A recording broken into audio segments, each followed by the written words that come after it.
I think it's absolutely disgusting. This is no way. I mean, these are young people. They have a genuine problem. We all know what that problem is. We all know that every time they spend money, their parents take loans for them. They struggle. They have to go to coaching centers. All sorts of things. They face immense struggles, basically because they want a bright future for themselves, and they see that there's a possibility for a future, and you're just destroying that future. So this is a very deep problem.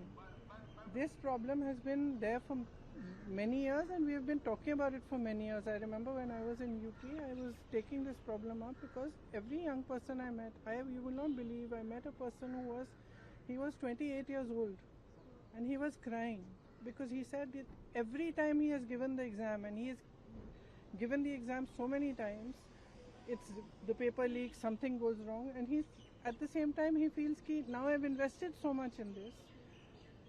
If I leave it now and try to start looking for a job now or try to do something, I will have no future. So he gets stuck in that cycle of going on and on, giving more and more exams and tests and preparing, and the boy is 28 years old. And it's not one person, there are thousands and thousands of children like this. Every parent who is a parent of a child who is studying for an exam, every parent, we know what the children go through. We know how much they struggle, and these children are children who don't have resources.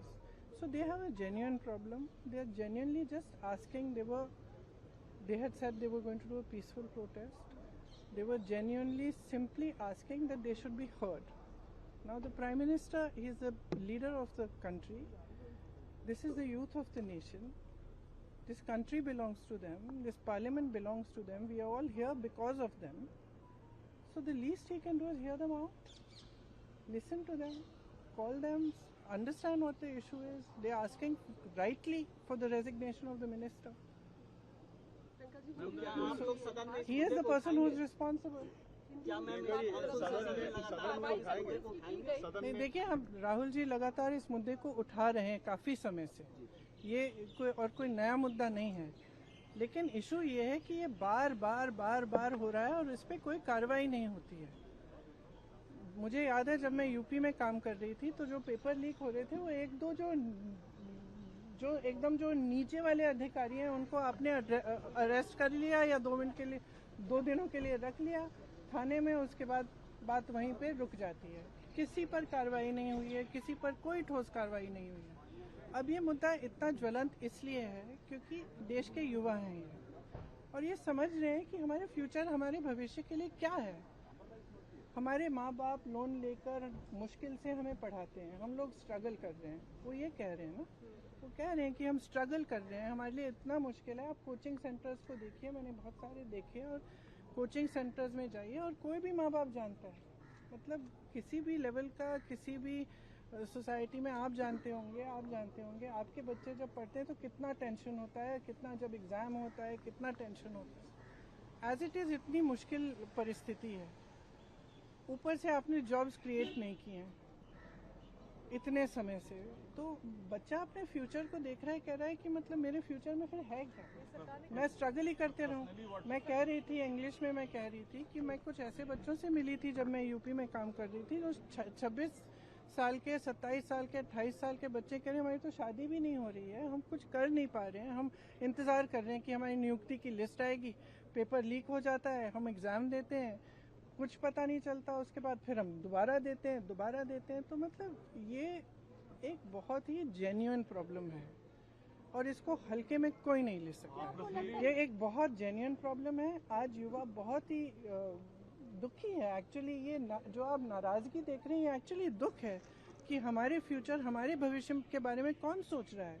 और इनकी simple सी चीज़ है, आप प्रधानमंत्री हैं, आपकी जिम्मेदारी है, ये युवा हैं, हम सब इस सदन में रोज़ आते हैं.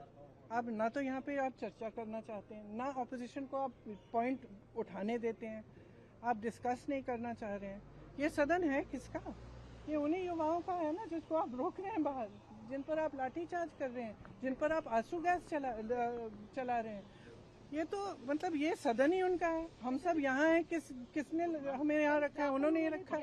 तो उनकी बात तो सुन ले. अब आपकी बात ने कहा है कि prime minister Modi anti youth बिल्कुल एंटी यूथ है। मैम बीजेपी देखिए एंटी यूथ है, एंटी गरीब है, एंटी किसान है। अब 12 साल हो गए, हम सब देख रहे हैं ना, किसान आंदोलन कर रहे हैं, आप उन पे दमन कर रहे हो, अब बच्चों पे दमन कर रहे हो।